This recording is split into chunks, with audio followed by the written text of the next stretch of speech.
بینانس اکاونټ چې کله جوړ کړئ هغه څنګه ویریفای کوای سئ. نو ډېره اسانه طریقه ده. کله چې تاسو خپل موبایل کې بینانس اکاونټ جوړ کړئ د هغه نه وروسته به راسي هغه به اوپن کړئ. هر کله چې تاسو هغه اوپن کړئ داسې یو صفحه به درته راسي.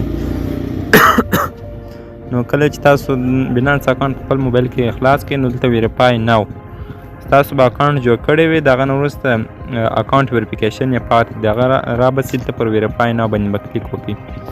کله چې تاسو پر ویریفای ناو باندې کلیک وکړئ ستاسو اکاونټ به دلته ویریفیکیشن اپشن راواوړي.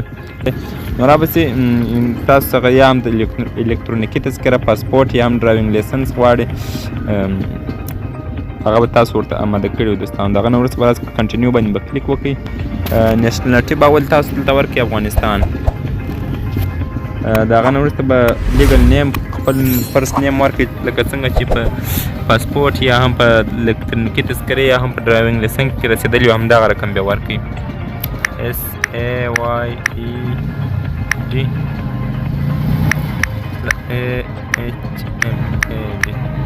نو چې ما خپل نیم ورکړئ د هغه نه وروسته به راسي میډل نیم خو نشته دوستانو.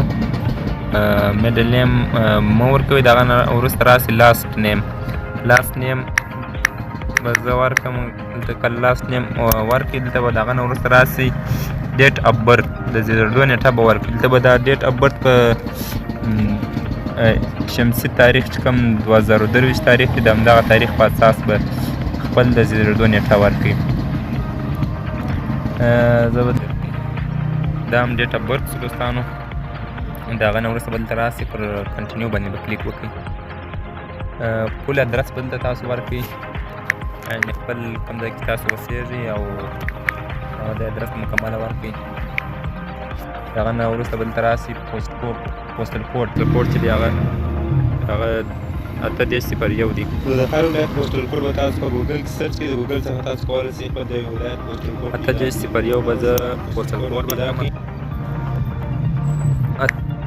8-0-1 دا پوسټل کوډ یا زیپ کوډ ورته وایي. د هغه نه وروسته به دلته سیټ انتخاب کړئ چې کوم ښار کې اوسېږئ هغه سیټ یې به ورکړئ. د هغه نه وروسته به دلته راسي کنټري اتومات سلیکټ او پر کنټینیو باندې به کلیک وکړئ. کله چې تاسو پر کنټینیو باندې کلیک وکړئ ستاسو لپاره دغه ډیکومنټ ټایپ چې هغه درته غواړي ګورنمنټ آی ډي یا هم الکترونیکي تذکره باندې تاسو غواړئ چې ویریفای کړئ. پاسپورټ باندې یا کوم ډرایوینګ لیسنس باندې ویریفای کوئ.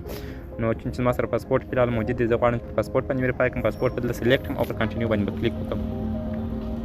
کله چې پر دې باندې کلیک وکړئ داسې یو صفحه به درته راسي بیا به پر کنټینیو باندې کلیک وکړئ. بله دوستانو دغه د پاسپورټ عکس به تاسو په صحیح ډول سره ورکړئ.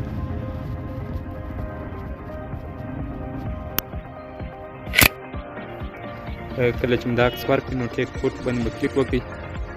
دلته چیکینګ روان دی دا دی دوستانو. کله چې دا عکس صحیح وي دلته 3 ټیک مار علامې درته راوړي چې دا صحیح دی که نه دی صحیح.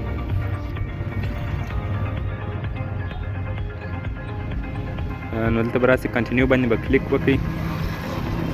ډیکومنټ اپلوډډ دا ډیکومنټ چې دی دا اپلوډ شو بیا به کنټینیو باندې کلیک وکړئ. دلته ستاسو فیس ویریفیکیشن غواړي چې ځینې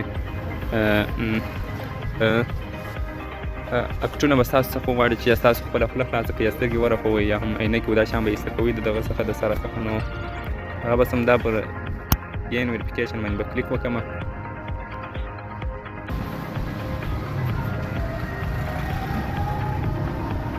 Shake your head. Good. Open your mouth. Good. Blink your eyes. نو دلته همدغه سټپ مو کله اجرا کړئ. د هغه نه وروسته به تاسو راسئ ویریفیکیشن کمپلیټ پر کلوز باندې به کلیک. کله چې تاسو په دې باندې کلیک وکړئ دلته به ستاسو اکاونټ په مکمل ډول ویریفای شي دوستانو. بله دوستانو نو څه وخت مخکې ته د ایمیل رالی چې ستاسو ویریفیکیشن په مکمل ډول کمپلیټ شو. د تاسو دله چې تقریبا پر 2:50 والا دا ایمیل راغلی دی. اوس چې 2:50 نو دا وایي ویریفیکیشن سکسسفل ستاسو ویریفیکیشن مکمل ډول کامیاب شو. اوس تاسو کولی شئ چې خپل ډیشبورډ ته لاړ شئ. نو کله چې خپل د بینانس ډیشبورډ ته هم صفحې ته به راسئ. کوم صفحې څخه وروسته دلته تاسو خپل په دا پروفایل اپشن کله چې په دې باندې کلیک وکړئ دلته تاسو خپل بینانس په پرو آپشن ته اړولی وي نو دلته به تاسو ته خپل اکاونټ ویریفاید ښکاره شي. نو دغه دی دلته تاسو لیدلی سئ ستاسو خپل اکاونټ چې ویریفاید دی ویریفاید آپشن ته راوړئ نو په ډېره اسانۍ سره وموکولی شئ چې خپل بینانس اکاونټ ویریفای کړو. نو تمه ده چې ویډیو به مو خوښه شوې وي چې سره سبسکرایب کړئ او په څنګ کې د بیل آیکن باندې هم کلیک وکړئ.